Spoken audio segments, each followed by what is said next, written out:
Darkcast. Welcome to the dark side of podcasting.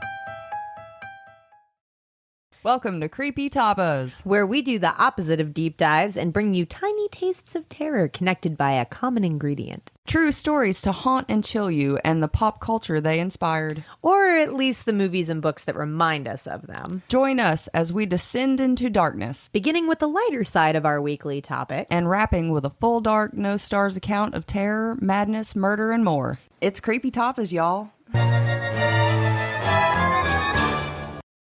Greetings, ghoul fiends, and welcome to another exciting movie of the month. This month, we will be talking about 2022's Barbarian, directed by Zack Cregger. I'm Ash. And I'm Jordan. And let's get started. Trigger warning. We will be discussing sexual violence and rape in this episode. Bah, bah. Did you hear about the new Jason Long movie? Oh my God, it is Justin Long. He did it again. Welcome, ghoul fiends, to another exciting episode of Movie of the Month. What are we talking about this time, pal? I don't know. I'm just kidding. Barbarian. This movie is the shit. Oh my God, I love this movie. Okay, so not only did I stay awake last night rewatching it, but I stayed awake the first time too. Well, there you go. That's that the rubric that we grade things on, is whether or not Jordan fell asleep. So yeah, no, I did not fall asleep. That shit is intense. It's really the coolest thing about it for me is that it's two movies in a movie. You know, and it's like I really a very clear, that. Distinct Act 1 and Act 2. Oh yeah, my God. I mean, the tone shift that happens so abruptly, and we'll get into it more in a bit. But I love how we go from a head being smashed against a cave wall to boom, sunny convertible singing a song. Dude singing, yeah. Not a care in the world. You know, the film is directed by Zack Cregger. It came out last year, 2022, which is a fucking unprecedented year for horror. I feel like almost every single movie that I saw last year was awesome. Like, there were a lot of good ones. Yeah, dude, barring like maybe two or three, it was pretty incredible. Maybe I've been disappointed this year so far because last year was so incredible. Yeah, I got spoiled, you know. So far it's been a mild to huge disappointment. Yeah, I haven't really seen anything yet that spoke to me. But anyway, so Barbarian, the rewatch. So my first question is, watching it the first time versus now, how did your experience change? Like, you knew what was going to happen, so did it feel a little differently for you? No, I think enough time had passed since I watched it the first time. Like, I remembered what was happening, but I felt like it was just as intense the second time. Yeah, and I forgot a couple the plot beats. I forgot. So that was kind of cool because I got to rediscover that. So that was neat. Sometimes it's interesting when you know the ending of something, how you can go back and like, by the way, guys, spoiler alert, we are officially going to spoil this movie. So if you have not seen it yet, before you clock in even one more second of this podcast, please do yourself a favor and watch it. Don't watch a trailer. Don't just watch it, because it's best to go in completely blind. I feel like it was definitely one of those films that I was grateful that I'd only seen one really vague trailer, and that was about it. I really don't know. I probably watched the trailer right before watching it. Yeah, but I hadn't heard of it when it came out. It was just it was kind of quiet. I think they had a $4 million budget, and they made that back about 10 times. Well, that's awesome. Because it was good. You know, and that's not a lot for a movie. I know to us, like, we're like, God, that's a lot of money. But like, for a movie, that's really not that much money. It's not on the micro budget scale of like Skinamarink, but it's right. Because it's actually a film. Oh my God, stuff happens. There's a plot and characters and events. Some pretty good characters too. I really like that leading lady. Oh Georgina, my God. Do you know what her last name is? But she did a really fucking good job. She was incredible. Georgina Campbell. Yeah, she was the shit. I loved her. Of course, we have Justin Long playing AJ Gilbride and Bill Skarsgård playing Keith. I really liked his character too. The first time I watched it, I didn't really know how to feel about him. Like, he kind of gave off this creepy vibe. But then again, he was just awkward because how the fuck else would you be in a situation like that? The entire opening sequence of Tess rolling up to the house, this moment really introduces the house as another character in the story. You can feel the tone shift from Tess's car to outside of the car, even the porch and the living room. Each environmental shift deliberately gives you this feeling that you're descending, which is something that you visit in the film so many times, like going down into the house. And yeah, that neighborhood is creepy as shit. It was dark, but everything looked dilapidated and like there would be squatters everywhere and it was dangerous. Like, I don't know that I would have stopped. Like, there never would have been a movie with me because I would have left. You're like, I'm not fuck it. staying here. I'm not staying here. Yeah. I didn't get that impression when she pulled up. I don't know She why. looked around and it was real creepy. See, I felt like, okay, it's dark, but I didn't get scared of it until the daytime, which is another really clever thing that happened for me when I was watching it, was that when she comes out during the daytime and it's like, whoa, you know. I don't know. See, I feel like I got a pretty good glimpse of it. Like, Did it ya? looked scary as yeah, that first glimpse when she gets out of her car and she's standing on the porch and she looks up and down the street and everything's dark and it all looks run down and the windows are boarded up everywhere. And there's that one street light that kind of makes everything glow. Like, it's real creepy. This bitch never would have got out of the car. Like, nope, I'm not stopping. I'm not. No. I will Yeah. find somewhere else. I will sleep in my car.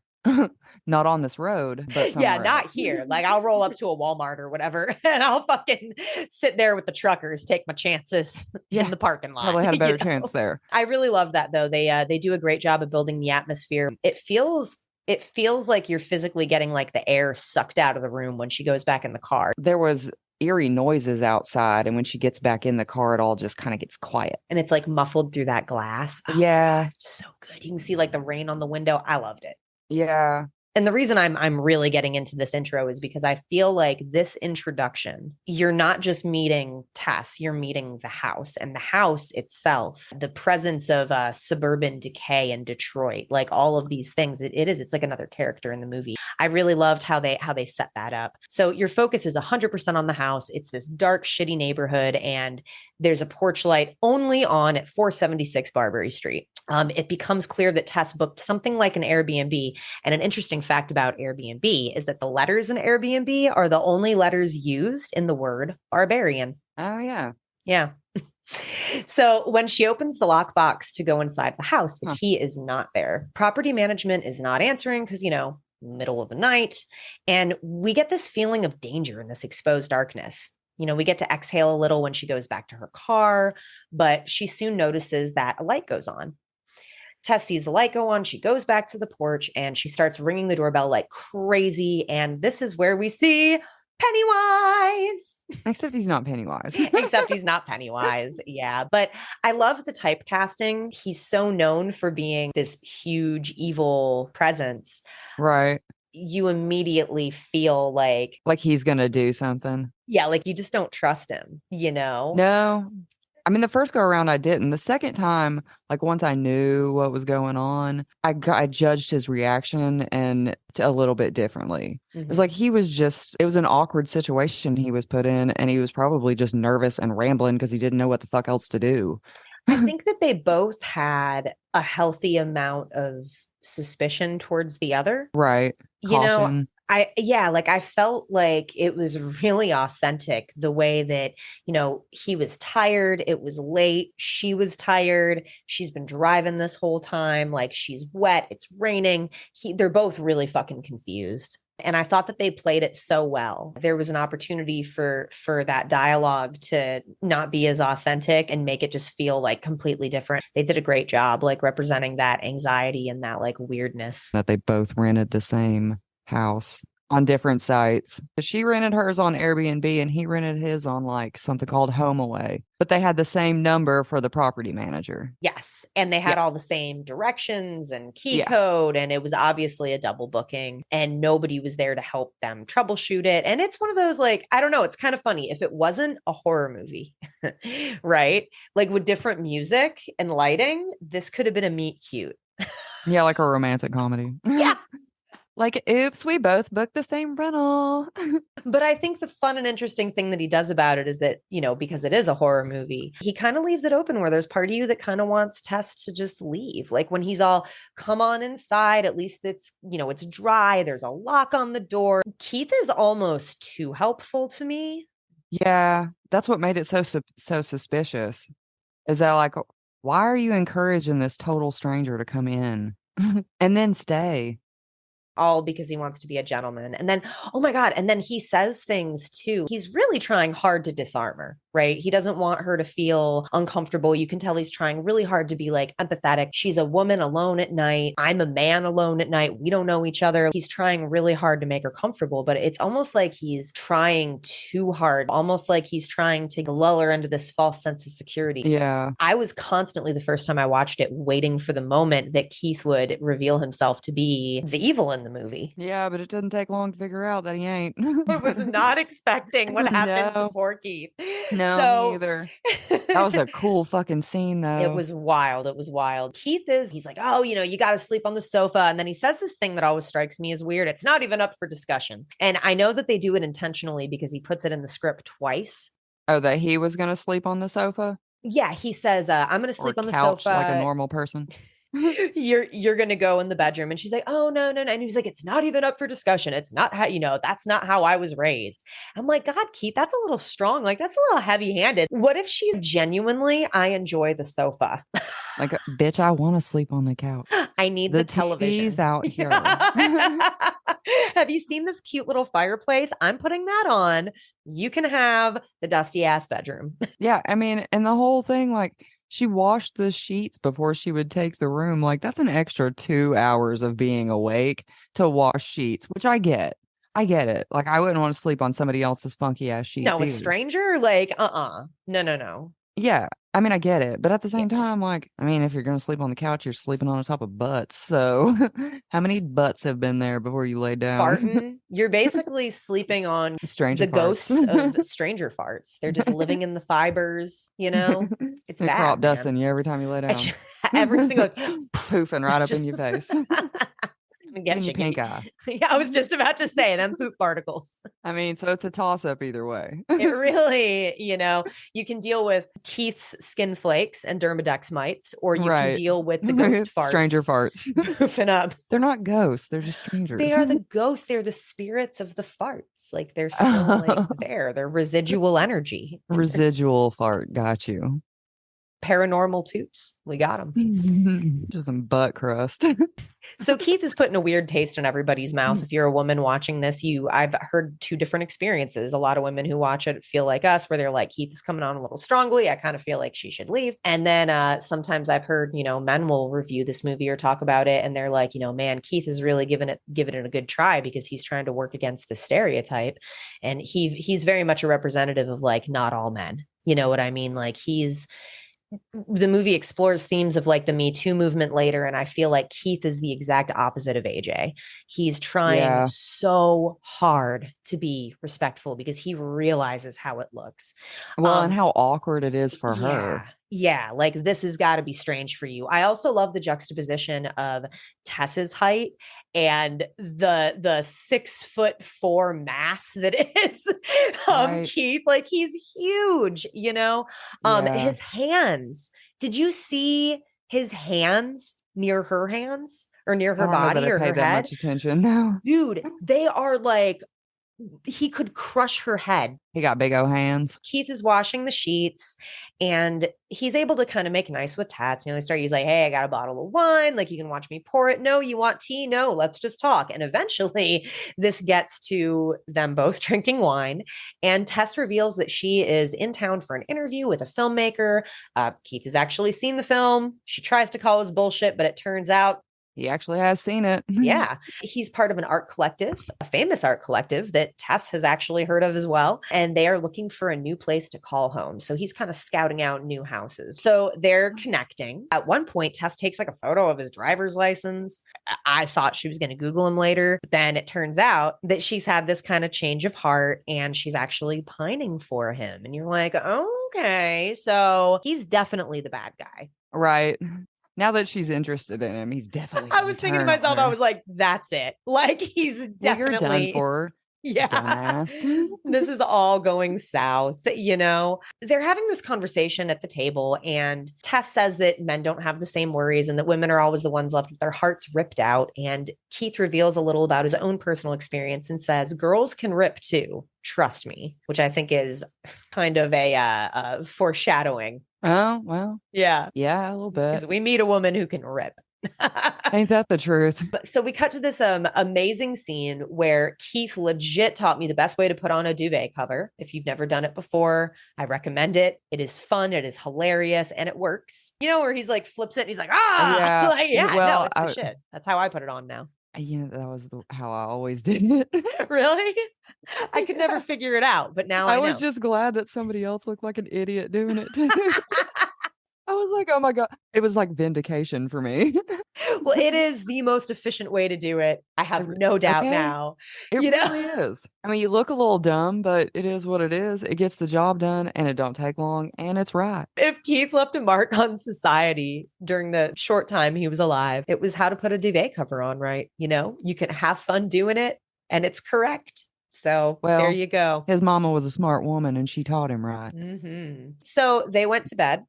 And, you know, Tess is in the bedroom with the door closed and Keith is on the couch with no sheets because these are the only sheets in the house. He's such a nice guy. Look at him. He's like, I'll just sit out here in the cold, you know. So in the middle of the night, there's these weird noises that wake Tess up and she notices that her door is open and Keith is lying on the sofa having what looks to be a night terror. When she goes to kind of cajole him into waking, she scares the shit out of him, and it turns into this really awkward exchange that I thought was perfectly acted. I did too. I mean, it was awkward. Like waking up to a stranger in your face. You scared the shit out of me. Like he just was so, you know. It was awesome. They did a great job. I feel like the first 20 minutes of this movie is basically an acting clinic. Like if you ever want to know how to be an actor, just watch the first 20 minutes of Barbarian. Yeah, they're so great. God, the cinematography is so dope. I loved that shot where Tess like flops into the bed and then it like smash cuts into daylight and she's moved position and she's all, you know, I loved that shot. I really liked when she first entered the house. Yeah. And it was like that side shot of her walking in through the doorway and then it just cuts to the title. That was really cool. That was dope. I really liked that a lot. You know, like I said, there's so many times that we're introduced to this house as one of the main characters of the story. And you know, I really think it's about Tess and 476 Barbary Street. You know, they even make a point of saying the address so many times you remember it. Yeah. You know? Well, and it's like right there on the wall next to the door that they're constantly, you know. Mm-hmm. Yeah. Usually an address is a background catch for a mega fan, you know, and they're like 476 Barbary, 476 Barbary. I'm like, okay, yes, I think, we're meant to remember this. This is important. So Tess wakes up in the morning, gets ready to go, and notices Keith has left a sweet note. So apparently no harm, no foul. Like he's not going to hold it against her. What happened last night? Maybe he doesn't even remember it. Maybe he just thought it was part of the dream. Yeah, maybe. She goes to leave. And as she walks outside, I love too, again, that visual of like leaving the house, that it's not like what I would call like a bright and shiny, sunny house, but it's definitely nice and bright and new compared to outside, where you really see the depth of the suburban decay that's happening here. That's a thing in Michigan too right now. She goes to her interview and it's amazing. And we feel really optimistic. When Tess mentions to her interviewer where she's staying, the woman gets nervous and concerned for Tess's safety. Tells her not to. She's like, no. You should not. She's the equivalent of the dude at the gas station that's telling the kids to turn back. Yeah, like maybe that's not the best idea. I mean, if she had listened. Well, the unfortunate thing is that now she's done the thing, man. She likes Keith. That's true. Trying to see where it goes. She's like, well, fuck it. At least he's there. She might get laid later. I mean, there's a lot at stake. Yeah. She's trying to get out of a shitty relationship. She was already out of this shitty relationship, but it was like, she kept going back to the guy. So I think she was trying to get away from him for good because she ignored several of his phone calls. That was kind of the gist I was getting from it. Yeah. That she was like trying to finally break it off from this creep. Yeah. Yeah. So Keith, being understanding and almost like a not almost, I think he was a feminist. He's really sweet and kind and what a breath of fresh air, right? So she wants to get back to him and she allays her interviewer's doubts, tells her, oh, I'm really tough. I'm super unafraid. And besides, I've got a roommate. I'm not even alone. I'm totally not alone. Yeah, it's fine. Cool. You should see the guy. His hands could crush my head. He's hot. Yeah, and he's hot. It's fine. It's fine. So when Tess gets back to the house, this is where we have what I consider in the movie to be the point of no return. Every horror movie has it. This is definitely it. If she ever had an opportunity for this shit to have been okay, it's over now. Tess goes to pee and she realizes there's no toilet paper and she has to go down into the basement to get some. After searching the entire house. And if she'd only left it alone and been cool with drip drying or like an ass bath, none of the movie needed to happen. Like it was all about that toilet paper. That is true. Mm-hmm. If she hadn't went down there, who knows? But then you think about it. But then she got locked down there. Yes. And this is where I start feeling like the house has that antagonistic, like it's trying to bring you inside of it. Yeah. Take you to the core. Yes, I love it. So the basement door seems to have this weird issue where it doesn't stay open on its own. And it also automatically locks from the outside, which is a weird choice for a carpenter, but you will understand more later. Dude, okay, so I lived in a house once where we had doorknobs where you could lock them, but you could still open them from the inside. You just couldn't get back in because it was locked. So the door into my fucking garage was like that. And I locked myself in my garage one day and out of the house, like my car keys, my phone, everything was in the house and I had to be at work. But I had went down to get my work clothes out of the garage, out of the laundry, and I locked myself in the fucking garage and I didn't know what to do. I laid there. I mean, my roommate worked with me. So when she realized that I didn't show up for work, she flipped out, called the dude that I was dating and sent him to the house to make sure I was okay. And he found me locked in the garage. So doorknobs that lock. So you've experienced this. Yes. Oh my God. I have been locked in a garage. It was terrible. It was terrible. I was in there for 2.5 hours before anybody came and got me. Oh, okay. So yeah, it's a really similar situation then. I mean, I could have got out of the garage, but I couldn't have got back in anywhere else. So I just would have been outside and I would have rather been in the garage. Yeah. Oh, yeah. I don't want to be outside. No. Would you have opened a creepy hidden door or walked down a scary dark hallway that you didn't know existed while you were locked in the garage? No? No, because I've said this shit so many times, but that doesn't concern me. It doesn't concern me. I need to be somewhere else. This is none of my business. I didn't mean to find your lair. I'm so sorry. I gotta go. My accidental lair discovery. I am not interested to see where this is going. No, I won't tell anybody that you're here. Nope. Like I probably would though, because that seems real creepy. Tess is bored as hell. She has no phone. You can't even take a shit without your phone. And she's just down there in a dank ass basement for hours, right? So instead of doing the thing that you did, where you just sit and wait calmly to be rescued, Tess begins to explore. Don't explore a basement, by the way. Like, don't touch nothing. Like Evil Dead should have already introduced everybody to this. Cabin in the woods. Don't touch it. Don't touch it. Don't touch it. No. Stay out of random houses' basements. And she tries initially to follow that instinct. When a hidden door in the wall gives way to a pitch black hallway, she gets smart and she's like, nope, like literally says, nope, and sits her ass back down. So this only lasts for so long before curiosity and the need to get the hell out of here is so strong. She decides, fuck it. And she very cleverly positions the mirror to light her way through the darkness. I thought that was really fun. I liked that. That was cool. It was really clever. So she sees a doorknob and thinks, hey, maybe that goes outside. I'm assuming that's what she thought. So she slowly goes to the hallway. And I don't know about you, but I was holding my breath because I was like, dude, that door is going to slam behind her. Right. Okay. That's what okay. No. Like the whole time I was like, yeah. I was like, why are you doing that? You already said you weren't going to go. Where are you going? Why? It's probably not a door to outside. No. Just leave it alone. Not an exit. So she finds this creepy ass like rape dungeon. There's like a bloody mattress, a camera on a tripod. A bucket. Yeah, a bucket and a bloody handprint. And she just takes the fuck off. She's like, fuck this, She runs out of the room, and around this time, Keith comes back and she's able to get his attention. So he lets her out, and she's like a cat out of a fucking bathtub. Like, she's super upset. She's frantic.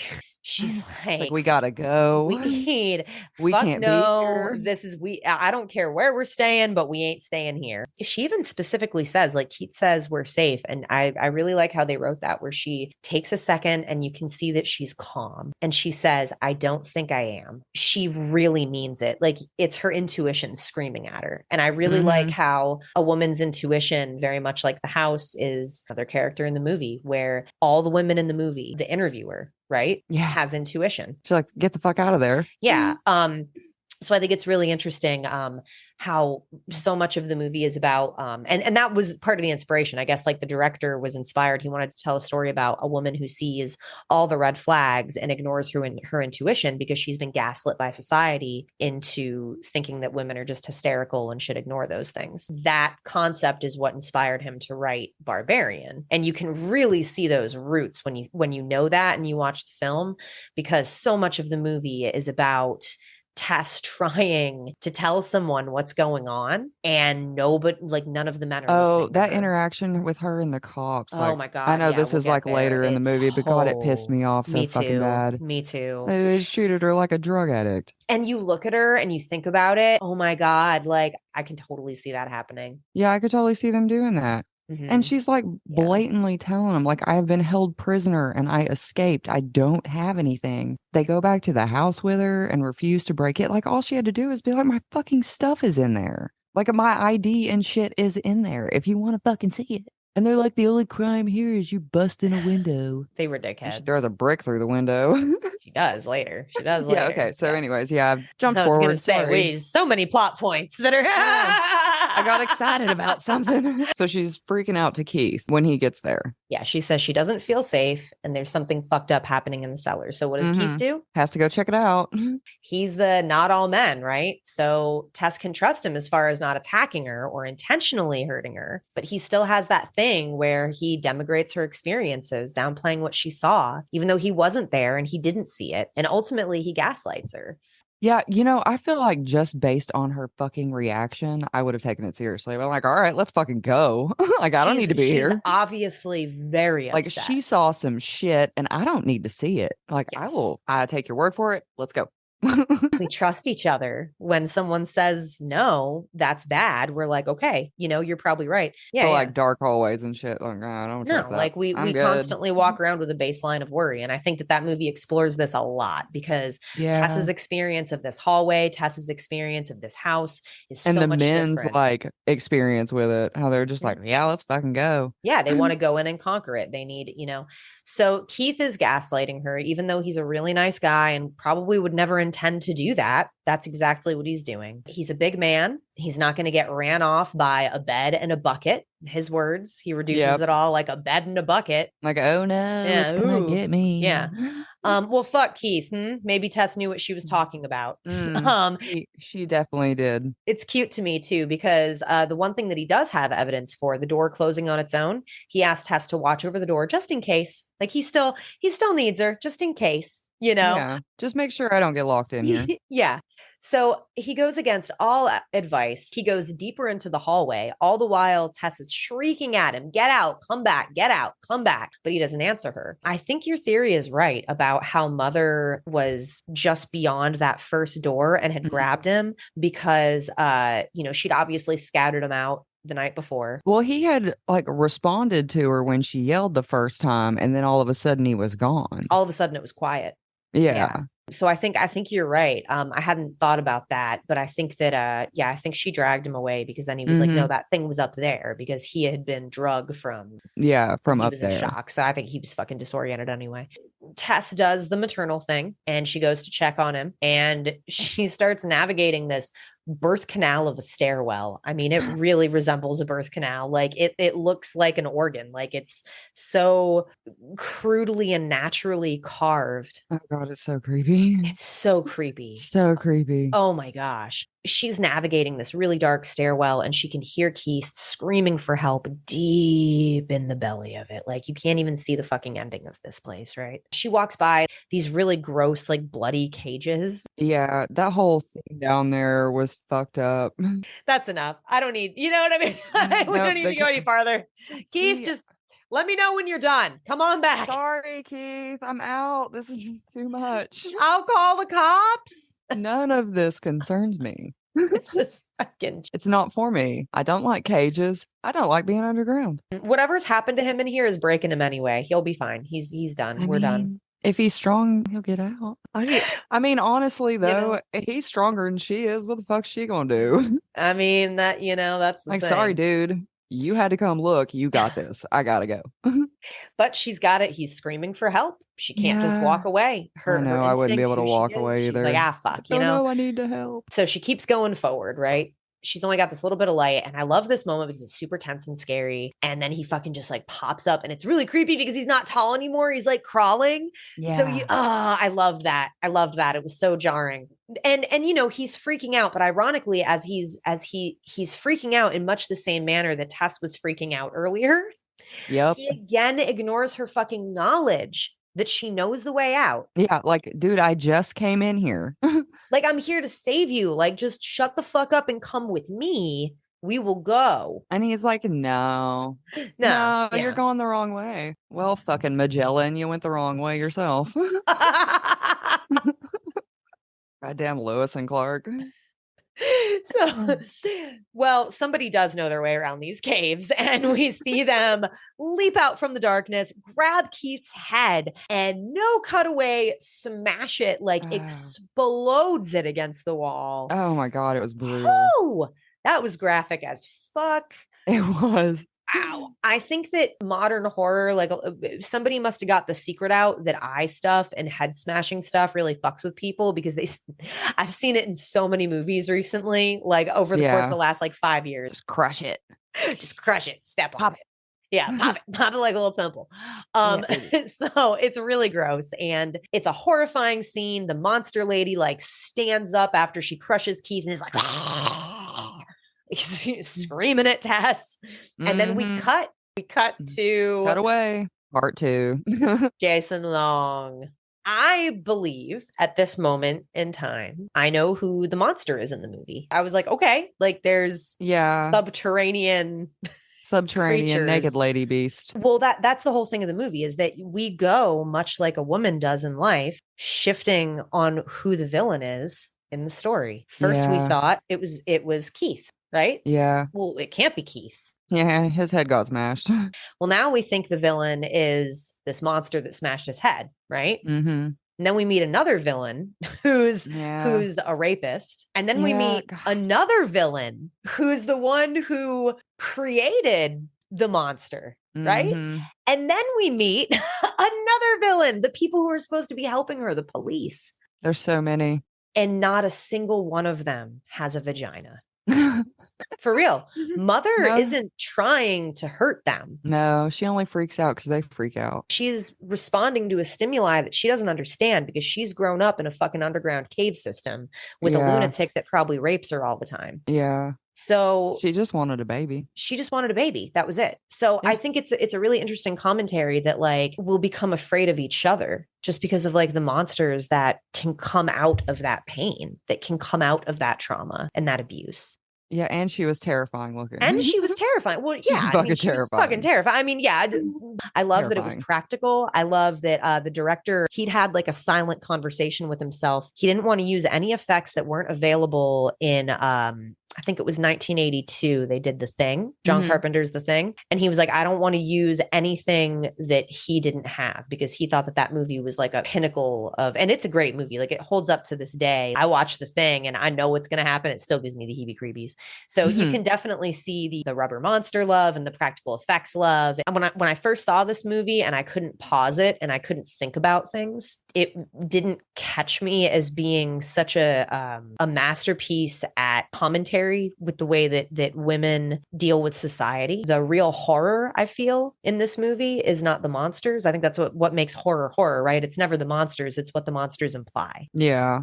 I love the commentary in this movie and it feels as a victim, as a survivor, very familiar to me. A lot of this movie feels very familiar to me. trying to go to a safety house and being like, please listen, like, something very bad is happening. And people are like, it's not that bad. Overreacting, right? So it's tale as old as time. It's impressive that a man wrote and directed it. You hear a lot of women say that like they're tired of men writing women's stories. I think that all voices are allowed. I think Zack Cregger did a fantastic job with this. So AJ, enter Houston Long. I really like Justin Long. Yeah, I know. He plays a fucking douche in this movie, though. He's such a, he plays a douche in so many movies. He's so good. Well, maybe, but he's a super douche in this movie. The director originally had offered the part to Zac Efron, who turned it down, and then the director reconsidered the role, rewrote it, and was like, "Nah, this is for Justin Long now." Perfect. And I'm glad. Zac Efron, that would have been a miss. Yeah, I really like Justin Long. I think he's fabulous. I mean, he's kind of a douchebag, but every time you see him in a movie, I think it's like a fucking meme now, actually. Every time you see this guy in a movie, like some bad shit's gonna happen to him. Yeah. AJ Gilbride, a toxic male primetime actor, singing a song that has a little bit of meaning behind it. It's about Ricky Tikki Tavi, the muskrat that kills a snake. The song is basically about somebody needing help and not getting it from the government. A little bit of an irony there. AJ gets a phone call from what sounds like his attorney and his agent, who were telling him his recent pilot was yanked because of rape allegations his co-star has brought against him. Shit starts really going downhill for the cocky, rude, and problematic AJ. His wealth manager quits and a huge expose is written about him, effectively canceling him. Yeah. I mean, he's having a little rough time. Play dumbass games, get dumbass prizes. That's true. AJ tells people he is going to, quote, destroy this bitch and how she's a liar and it's all been blown out of proportion. He kind of reminded me of my first husband. When I left him, he was like, I'll fucking kill you. I love you. You should come home. I was like, what? That's some mixed signals. That's kind of the vibe I was getting from AJ. Like, that fucking bitch, I'll destroy her. And then like he calls her later and he's like, I just wanted to tell you I'm sorry. Yeah, he was drunk, but he drunk called her. Yeah, I did.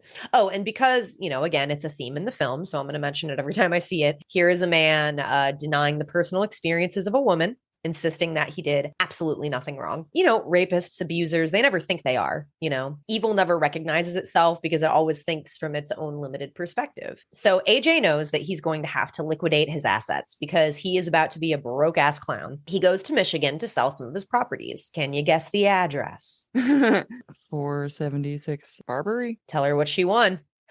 So AJ pulls up and is annoyed right away by Tessa's car, which is parked in front of the walkway. Hasn't moved since the incident. Whoops. And we get a very clear intentional shot of AJ through Tessa's windshield, which brings attention to the snake charm she has on her rearview mirror. Ricky Tikki Tavi, a lot of snakes. He discovers someone left their shit all over the house, and according to the property manager, no one has rented the place for weeks. So now we know how much time has gone by since Tess and Keith went missing. So this is several weeks later. I feel like it would have had a different effect if it had said 6 weeks later or whatever. Yeah. We learned that information through context. So AJ is super fucked off about it all, and he goes out for drinks with his buddy, who happens to be the director, making a cameo appearance, Zack Cregger. So that's fun. Pulled a little Tarantino there and played a really minor character. Nice. AJ tells him, quote, we fucked. She took some convincing. She said no at first, but then we started fooling around more and she was down, like really down.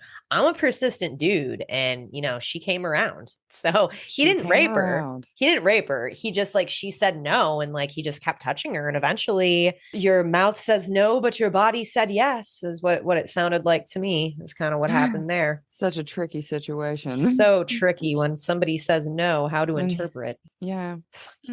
So AJ is guilty. We get the impression that whatever the accusations are, if we didn't like him up to this point, we definitely know now he's a piece of shit and a rapist.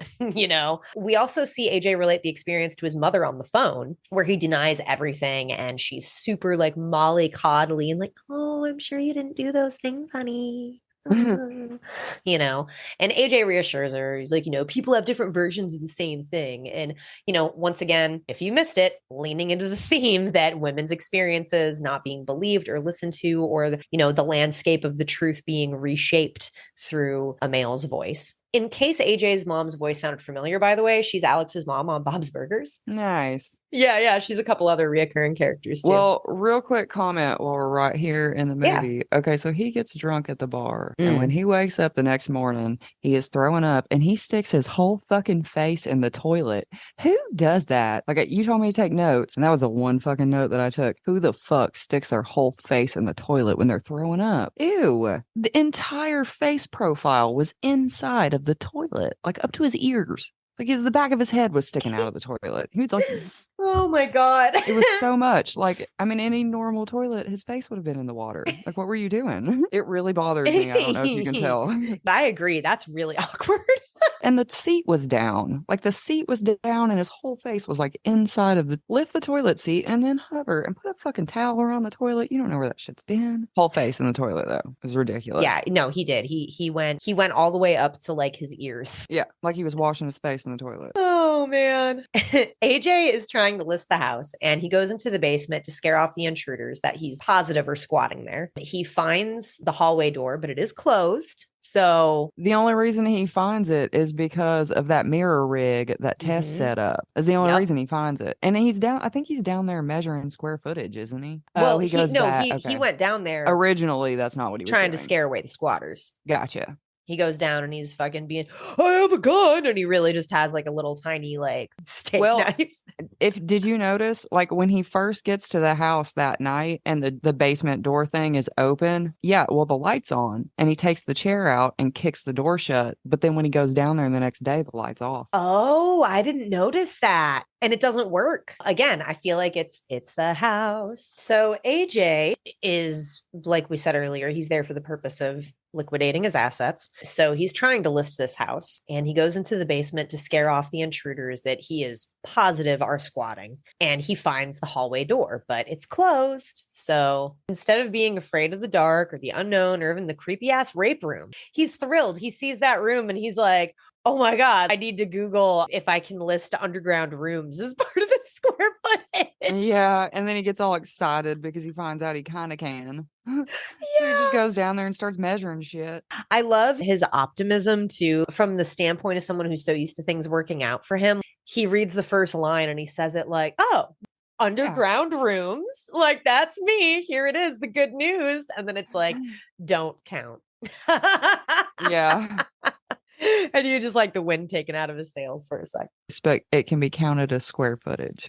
The total area. Yes. It's really funny. He's like, okay, all right. Like I'm back in it. So he's completely disregarding, which again is interesting in that the house is a character as well. There's evidence of torture, evidence of it looks like all sexual assault, all kinds of awful things happened in this room. Just kind of ignoring like, what is it, a bed and a bucket? Yeah. And a video camera. Yeah, it's pretty gross. It's pretty gross. So AJ's measuring and he's going deeper and deeper into the birth canal of a hallway. After he measures the rape room, he like bumps into the wall and realizes there's that piece that opens, and he opens it up and he has this whole like excited epiphany that there's this like staircase leading even further down. And that's when he like really gets excited and starts measuring all kinds of shit. He's like going down this hallway, doesn't give a fuck about those cages. No, he's going backwards. Yeah. Just doesn't give a fuck. Like he had a really long measuring tape, apparently. Like he did.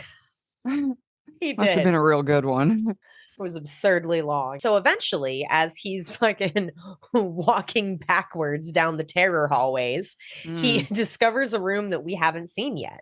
He does. Oh man, it's like it's a nightmare nursery. Yeah, like a bunch of makeshift beds, like I guess just blankets on the floor with this creepy TV with a breastfeeding video. There were baby cribs and like a bunch of fabric all over, and it kind of looked like fabrics and blankets and shit, but it kind of resembled to me like a large wild animal nest. Which was really off-putting because I was like, what the fuck is down here? Yeah, it was kind of nesty. Yeah, like it was really like primal looking. I guess the purple glow of the room was the TV, huh? Yeah, and I guess the fluorescence playing off the wall color. It was like really Yeah. There was like purple glow though. I really like the choice to make it though, like a feminine glow from the house, because the house is another character, right? Like the house is a woman, I feel like. So yeah, there's a TV sitting on the floor and it's playing a video for first time mothers and it's teaching them how to breastfeed the baby. AJ looks really confused, but his tape measure starts beginning to tremble and shake loose, which is really creepy and terrifying. And we know who that probably is, but he doesn't. Mm-hmm. And at this point, you kind of hate him a little bit. So you're kind of like, what's gonna happen? It's probably not gonna be good. Right. He loses his cool and he starts running all over, and he gets a look at the monster mommy, who we will henceforth call Mother, because I think, yeah, her name's Mother in the credits, I think. Yeah. He runs like wild and he eventually falls into a pit where he meets Tess. Yep, oh my God, she she's is. still alive. In a pit. Yeah. The sewer grate thing closes down on them. They're in like a cage. So then we cut to one of my favorite parts in the movie, where the aspect ratio changes to a standard format, which informs us that we've gone back in time. The vibrant Technicolor processing is mwah. It's just, I really liked how it was always framed in the center too. You know what I mean? Like we followed the guy at his back, like he was always in the middle of the frame. I thought that looked really neat with that fisheye. We see a bright house on a sunny day. It's set in the 80s and a man walks out of the house named Frank. We follow him shopping for baby supplies. He's really grim. He prepares for a home birth. Yep, with plastic sheets and all. Yeah, latex gloves and a videotape. She hands him a VHS. She's like, definitely. Bet it was need that this. breastfeeding video. Mm-hmm. Yeah, it is. If you pause and you look, that's exactly what it is. It's they show the case for it later. Mm-hmm. Gross. Oh yeah. I just made that connection like right now. Oh, word? Yeah, it did. Like I was like, oh, look, a Mm-hmm. videotape. It didn't make the connection until literally this second. Well, there it is. So we follow this dude while he's shopping, and then on his way out, like he's pulling out, he notices a woman who is putting groceries into the trunk of her car. A completely safe and harmless thing to do on the outside, but he's sitting there stalking her. He follows her back to the house, where he then grabs like this Michael Myers style work suit that says Charlie on it. I noticed. Is Frank a nickname for Charlie? No. Yeah, I was like, it's so weird, because when his neighbor talks to him later, he just probably calls him Frank. just stole that jumpsuit from somebody. I'm thinking so. Yeah, I'm thinking he stole it from someone. So anyway, he poses as a maintenance worker and says he wants to check the water. All he has to do is run the faucets. And while he's in the house, he unlocks a window so that he can enter the house later and kidnap her. Well, once we get back to his house, after a brief conversation with the neighbor about how the neighborhood's going to hell and they're going to be putting their house up for sale, he then enters the basement, where we hear a woman screaming bloody murder. And I just love the way it's filmed. Like the setting is such a bright 80s suburbia, but you feel like something really bad is happening. Like, even with the bright and open setting, Cregger manages to shoot it in a claustrophobic and really eerie way. It's daylight horror, and it's what I love about Midsummer, and it's something that I love about this film as well. You could definitely tell that guy was up to no good. Oh my God, instantly. The second he walked out of the house, it was super creepy. They said that the only thing that they did digitally was the grass, because they couldn't get it green enough. Perfect. Yeah. Mm-hmm. Well, and I think they wanted it to have like that perfect, remember how everyone had like that really short like turf for a while? Yeah. Mm-hmm. So I thought that was really cool. That they, like I said, man, it's the details. It's the details in this movie that I just really appreciate. Well, we go back to Tess, and she looks like she has fucking shell shock. She's wild-eyed and filthy, and she's begging AJ to shut the fuck up, because his screams will upset the mother and she's going to attack him. So Tess's intuition has kept her alive in this situation here for weeks. And here she is trying to, again, share her knowledge and protect and save the stranger who seems to be falling into the same fate she has. And what does AJ do? Just like Doesn't a man. fucking listen. He will not. He just will not. He's like, nah. Listen. What the fuck? She's like, shut up. Like, you're gonna upset her. Like, would you stop? So he screams and screams and screams. And eventually Mother comes to check on why The babies are upset. She needs to go to the nursery and see why there's crying. So she offers this disgusting bottle Blech. with, oh God, With hair all over it. and God only knows what inside. Oh I my mean, God. let's be real. You know, honestly, it got kind of nauseous thinking about them actually drinking whatever that was. Because Tess is like, just drink it. Just drink it. And That's he's what like, she's been living "Ah." on. Think about that. That's what she's been living on. Oh God. I mean, it like makes my stomach turn thinking about it. I can talk about people throwing up all day long. But give me Just don't. some weird liquid in a bottle with hair on it and watch. No barbarian bottle. No barbarian bottle. No. Bah, bah, bah. She needs to wash her baby bottles better. She really needs to. Well, he never got another videotape about hygiene. So That's I true. guess she just doesn't, you know. That's true. And the fucking nipple is like it's a disgustingly dirty bottle and there's hair all over the fucking nipple. So when they first shot that, I guess there was a little bit of hair from the wig. The director loved how nasty it looked. He added more to it. It was so fucking gross. It was disgusting. It was disgusting. So gross. Oh God. So Okay, I totally interrupted to talk about that gross bottle again. Well, I was imagining that she lactates and it was her actual booby milk. Oh, gross. That was my kind of. Well, but if she'd never been pregnant, she doesn't lactate. She's inbred as fuck. Who the fuck knows how her biology works? Oh yeah, good point. She's like a baby's baby. Superhero. Yeah, man. Who knows? Yeah, Who a copy knows of a what her copy body of a does? copy, like that guy from the water tower exploding. Right. So Tess tells him to drink, but AJ won't do it. And of course, this pisses Mother off. So she grabs AJ out of the pit and drags him back to the nursery. Now, here's where I think the movie makes a really impactful statement about rape.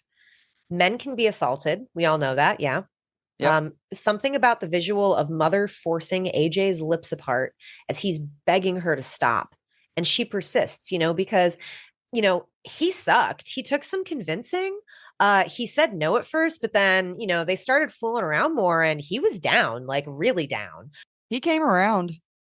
My favorite thing in this scene is how you can hear the voice on the video saying it soon becomes a pleasurable experience. Oh, right. Which is basically what he was saying is like, I was getting her into it. And then she, as Mother is forcing her crusty, old, wobbly tit into his mouth. That's so gross. It's the first time I've seen a movie where a man experiences assault in a way that looks familiar to me. I really appreciated that. And especially the way AJ's arc came around full circle. The violator became violated. Oh my God. And then she boops his nose. Yeah, that was really funny. Boop. Boop. She like accentuates the boop. He's just like, ah! Yeah, after he finally gave in and sucked her boob. But I love that. I lose it every time. It fucking kills me. It makes me laugh so hard when she boops him. And during this whole episode, Tess takes the opportunity to get the fuck out. And in a very tense sequence, she barely makes it through the cellar window as Mother comes screaming and grabbing at her legs. This man saves Tess. And we didn't talk about it earlier. We skipped over it. But yeah, when she gets back from her interview, before she gets back inside, this man ran after her. Yeah. Kind of chased after her, telling her not to go in that house. Well, kind of. He was real aggressive about it though. It was more threatening than it was warning. Yeah, for sure. It was like, little girl, get out of there. Come on out. Yeah, get out of that house. Yeah. She got scared and called the police, and that was the first time she asked the authorities for help, right? And they were like, sorry. Yep.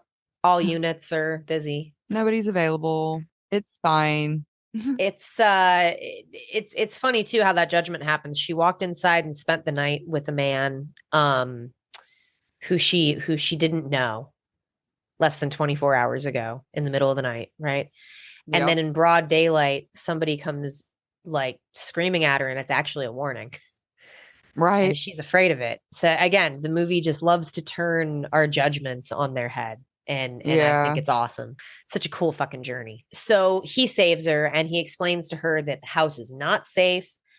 He says that there's worse things than Mother in there, and to get the fuck out of here because she's going to come out at night and come looking for her. So like, just boop, get out. If I heard that shit, I'd be like, bye. Okay, deuces. bye. Yeah, like, okay, bye. So Tess, whose car keys are still in the house, by the way, along with her phone, wallet, everything, she has no identification, stumbles through the decaying urban sprawl of Detroit. She finds a gas station where she calls the police, and surprise, surprise, they don't believe her. Nope. She It's says, infuriating. oh my God, it's awful. And she literally says, I'm a woman who's been held prisoner and escaped, and they don't give a shit.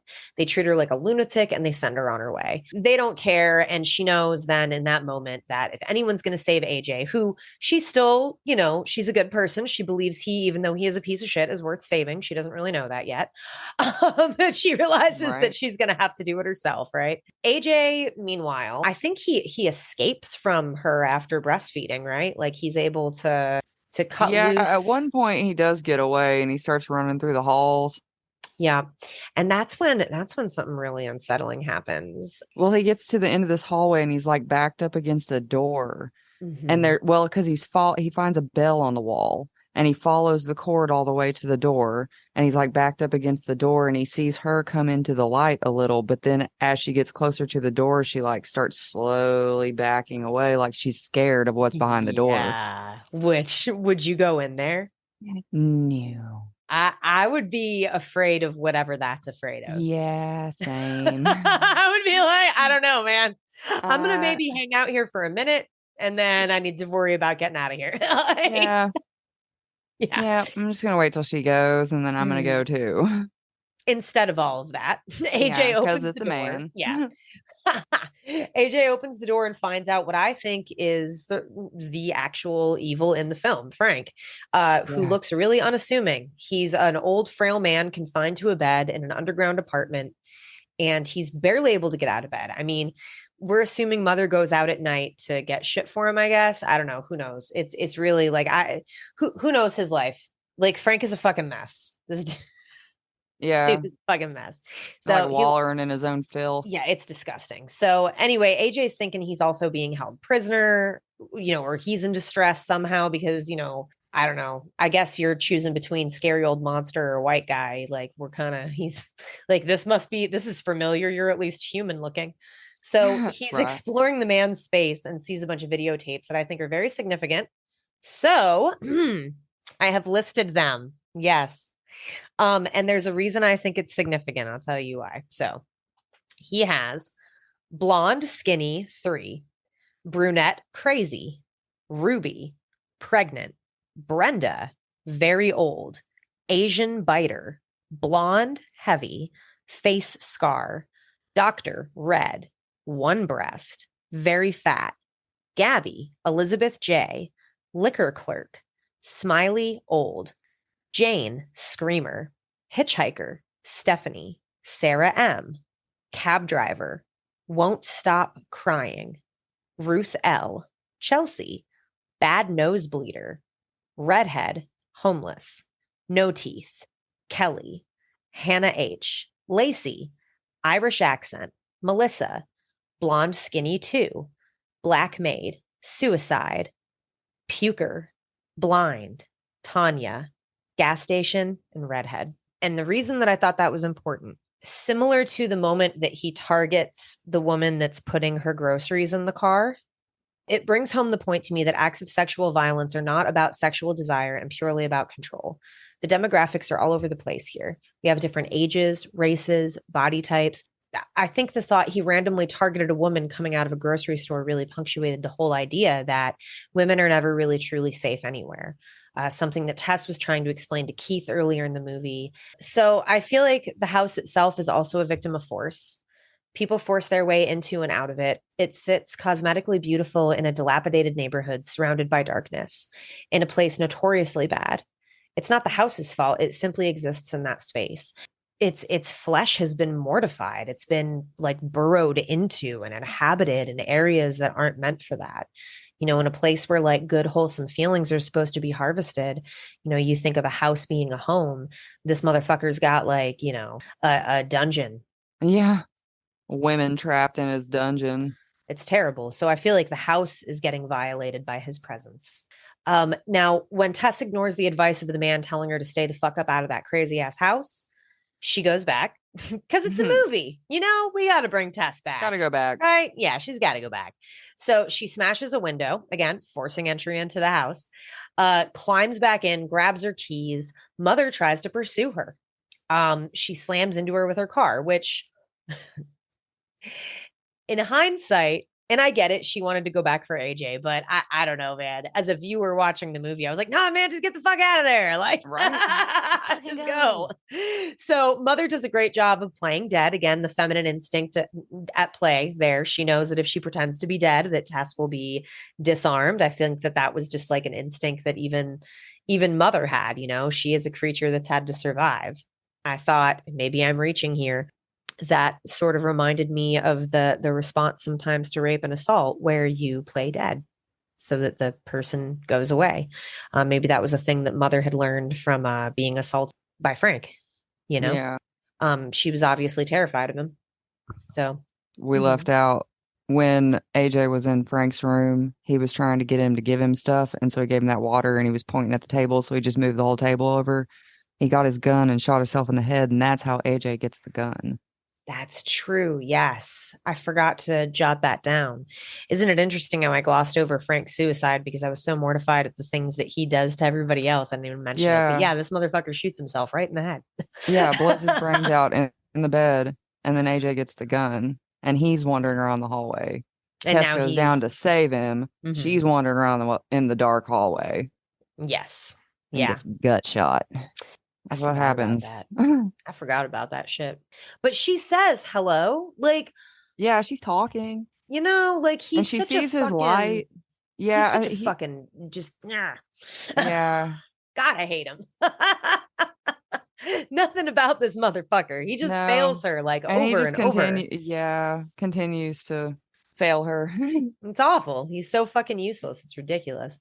So they flee and they end up at the guy's house, who says he can protect them. He says at the water tower. Yes, at the water tower. And he tells them about Frank and how he lived in the house and he started making, kidnapping women and holding them down there and then making babies with the babies. And, here we are with this, horrible incestual creation that is now pursuing all of you.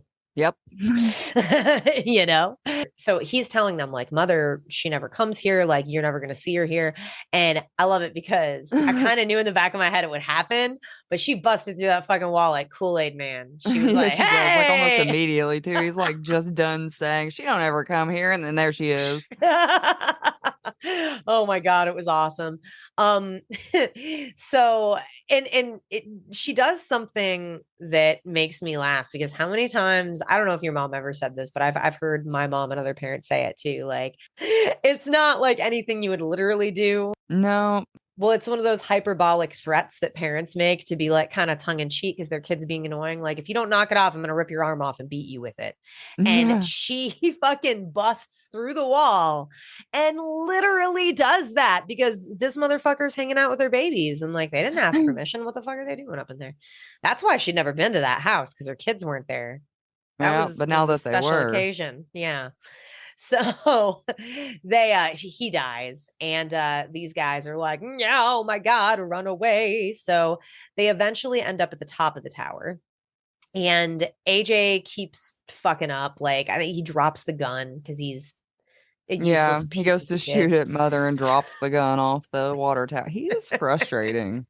He's so frustrating. And in a final act of dumbassery, AJ tells Tess he has figured out how he can get away and he shouts, hey, come get your baby.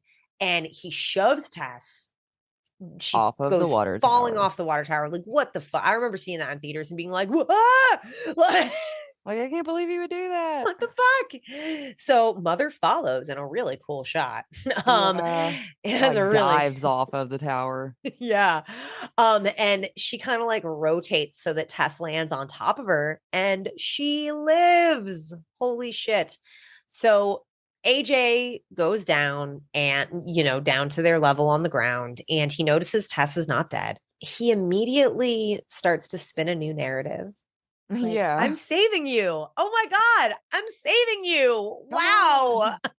After throwing her off of a tower. And he's just like, I got us out of there. Like, I am rescuing you. He just completely starts to spin this new narrative. And you know what's crazy? If the next thing that happened didn't happen, I wonder how far that story would have gone, right? Yeah. Where people would have believed him.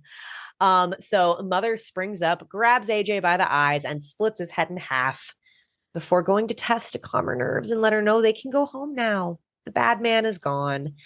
And Tess is like, fuck you, I ain't going back there. So she gently and sweetly shoots Mother in the head, heads off into the city, bleeding into the sunrise. So I loved it. I loved it. I did too. I really liked it. What was your favorite part? It was fucking creepy as shit. Favorite part. I loved the feeling that I got at the end of the first act when Keith gets his head smashed. Yeah.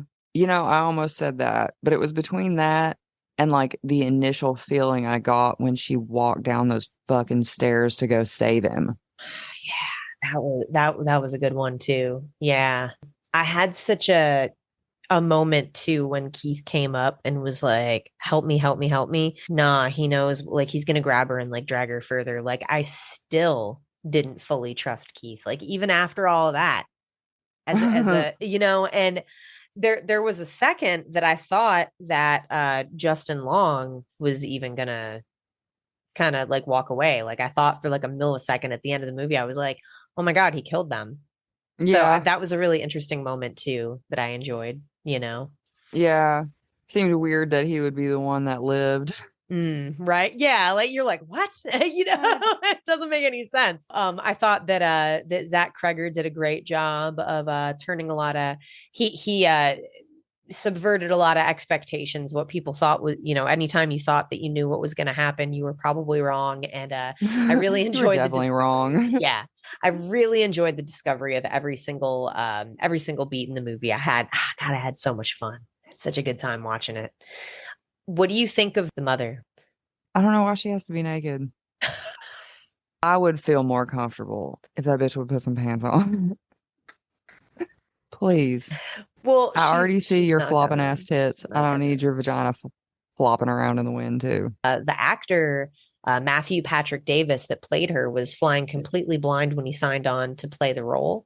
That's funny. And he was saying that usually they have like renderings of the character that you can see, but he wasn't actually shown anything. You know, he auditioned for the role over Zoom, and he really had no idea what he was going to have to do. So I guess the first iteration of her was a little cartoony. Her teeth and her head were a little too big, and her boobs looked like she had like weird cosmetic surgery. So they, you know, he had talked to Zack, and they had, you know, they'd kind of collaborated and changed some things. And he said it was really touch and go, but the effects team that was based out of Bulgaria was awesome. And they put together what we see now, rather than it being a one-piece bodysuit with other prosthetics added. The creation involved the actor being naked with some applications, or as Cregger described it to him, being like ass out. So they actually made a cast out of his butt during one of the makeup tests. He, you know, it didn't look real. It looked really bad. So they decided that they were just going to have him wear a thong. Nice. He's in that suit and a thong. Yeah, like he just has a headpiece with a wig attached. Like most of that is his body that you're seeing. It's crazy. He wore prescription contact lenses. He had facial prosthetics. He had body paint everywhere. According to Davis, they knew they'd be the most convincing right at the beginning of the day when he was stepping out of the makeup trailer. But as soon as he started moving or sweating, you would start to see the seams. So for any close-up work, they would make sure to do that first thing in the day and all the wide shots at the end of the day. So he said too that they learned that maybe the crotch piece was the least convincing. So they'd be like, Matthew, when you jump into the pit, can you use your arm to cover your crotch? Your dong is making that vagina look weird. Just cover it up. Please, like just cover it up with your arm. You'll be fine. You'll be fine.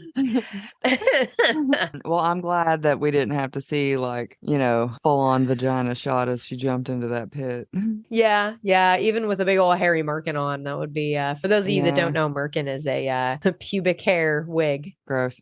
Yeah, it's used in like movies and theater.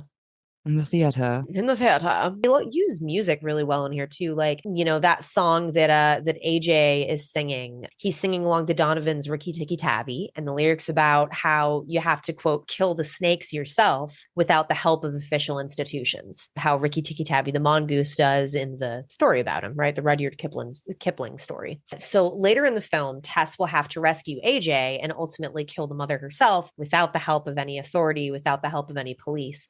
And I love how that image of the snake shows up in relation to her, because it's like she's got to kill the snakes without any help from the institution. Like, that's exactly what she had to do. Yeah, okay. Yeah. When Frank is introduced, they play "It Was the Heat of the Moment." But that part where he goes, "I never meant to be so bad to you," which ties into one of the movie's bigger themes, that men are often insensitive and hurtful without entirely realizing what they're doing. It's still no excuse, but that's what they're doing. So I thought that was an interesting song choice. And of course, the end song, "Be my, be my, be my little baby." Bah, bah. Oh. So I know. So the end song, "Be My Baby," was performed in the 60s girl group The Ronettes, and it was written and produced by Phil Spector, who was married to the lead singer. Her name was Ronnie Spector. They were together from 1968 until they divorced in 1974. In her memoir, "Be My Baby, How I Survived Mascara, Miniskirts, and Madness," or "My Life as a Fabulous Ronette," Ronnie claims she was imprisoned in Spector's California mansion and underwent psychological torment for years, and that with the help of her mother, she escaped barefoot from the mansion in 1972. As well, Spector's two sons claim that he held them captive for years, with one of the sons describing himself as coming from a very sick, twisted, dysfunctional family. "Be My Baby" could be considered symbolic due to the relationship dynamics of Phil and Ronnie Spector and their sons when compared to Frank and the mother, as well as Tess's escape from captivity and the mother's tendency to treat her captives as babies, and how the mother helped save Tess from the fall. It's really like so many reasons. But every time I think of the song, all I think about is boop. Right. I loved the second viewing of the film. I had so much fun with it. I really did. I'm a big fan of practical effects. I'm a big fan of rubber monsters. There's some people that I've heard complain lately about that, and I'm like, I don't know, maybe I'm old. Maybe I'm just old school. But I think that practical effects always win.